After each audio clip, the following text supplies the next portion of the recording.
ভারতের উদ্দেশ্যে জামায়াতের আমির ডক্টর শফিকুর রহমান বলেন, প্রতিবেশীদের প্রতি সম্মান রেখেই বলতে চাই, আপনারা শান্তিতে থাকুন, আমরা চাই। আমাদেরকে আপনারা শান্তিতে থাকতে দিন। আপনাদের পাকঘরে কি রান্না হচ্ছে আমরা জিজ্ঞেস করি না। আমাদের পাকঘরে উকি মেরে তাকানোর চেষ্টা করবেন না। আমাদেরকে আপনারা সাম্প্রদায়িক সম্প্রীতির কথা বলেন, ভালো। আপনাদের নিজেদের চেহারা আয়নাতে একটু দেখে নিন। আপনারা যাদেরকে সংখ্যালঘু বলেন তাদের সঙ্গে কেমন আচরণ করেন। আমাদেরকে সাম্প্রদায়িক সম্প্রীতির সবক দিতে হবে না। যুগ যুগ ধরে এদেশ সাম্প্রদায়িক সম্প্রীতির দেশ। এদেশের মানুষ তার প্রমাণ দিয়েছে। গতকাল দুপুরে মৌলভীবাজার জেলা জামায়াতের কর্মী সম্মেলনে প্রধান অতিথির বক্তব্যে দলটির আমির ডক্টর শফিকুর রহমান এসব কথা বলেন। তিনি বলেন, চোর ডাকাতের লিডার মুখ ভরা বুলি দিয়েছিলেন, আমি অমুকের মেয়ে, আমি দেশ ছেড়ে পালাবো না। এই ভোট চোর, গণতন্ত্র হরণকারী ফ্যাসিস্টরা পালিয়ে গেছে। এরা রাজনীতিবিদ নয়, এরা দুর্বৃত্ত।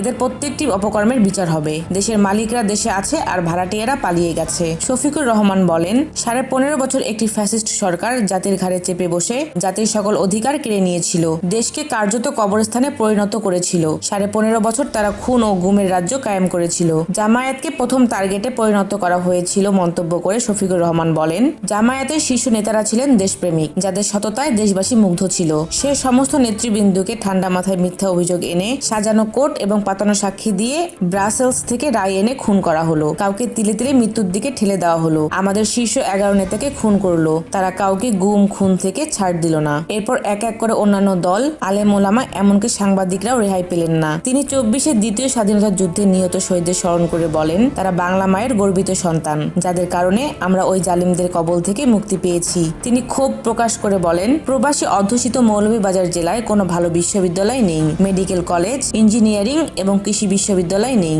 কেন? মৌলভীবাজার কি অপরাধ করেছে? তিনি বলেন, বাংলাদেশের মৌলভীবাজারের সবচেয়ে বেশি চা বাগান। রাষ্ট্রীয় যথাযথ পর্যবেক্ষণ না থাকায় চা শিল্প ধ্বংস হওয়ার পথে। মৌলভীবাজার সরকারি উচ্চ বিদ্যালয় মাঠে জেলা জামায়াতের আমির ইঞ্জিনিয়ার মোহাম্মদ শাহেদ আলীর সভাপতিত্বে ও সেক্রেটারি মোহাম্মদ ইয়ামির আলী ও সহকারী সেক্রেটারি হারুনুর রশিদের যৌথ সঞ্চালনায় সম্মেলনে বিশেষ অতিথির বক্তব্য রাখেন কেন্দ্রীয় সহকারী সেক্রেটারি জেনারেল অ্যাডভোকেট এহসানুল মাহবুব জুবায়ের, ঢাকা মহানগর উত্তরের আমির ও কেন্দ্রীয় নির্বাহী পরিষদ সদস্য মোহাম্মদ সেলিম উদ্দিন, সিলেট মহানগর জামায়াতের আমির মোহাম্মদ ফখরুল ইসলাম ও সিলেট জেলার আমির মাওলানা হাবিবুর রহমান। বক্তব্য রাখেন মৌলভীবাজার জেলা বিএনপির আহ্বায়ক ও সাবেক পৌর মেয়র ফজলুল করিম ময়ুন, হবিগঞ্জ জেলা আমির ও কেন্দ্রীয় মজলিসে শুরার সদস্য কাজী মাওলানা মুখলিসুর রহমান, মৌলভীবাজার জেলার সাবেক আমির ও কেন্দ্রীয় মজলিসে শুরার সদস্য দেওয়ান সিরাজুল ইসলাম মোতালিব ও মোহাম্মদ আব্দুল মান্নান, হেফাজতে ইসলামের জেলার নায়েবের আমির অধ্যাপক মাওলানা আব্দুস সবুর, মৌলভীবাজার জেলা জামায়াতের নায়েবে আমির মাওলানা আব্দুর রহমান, ছাত্র শিবিরের কেন্দ্রীয় কার্যকরী পরিষদ সদস্য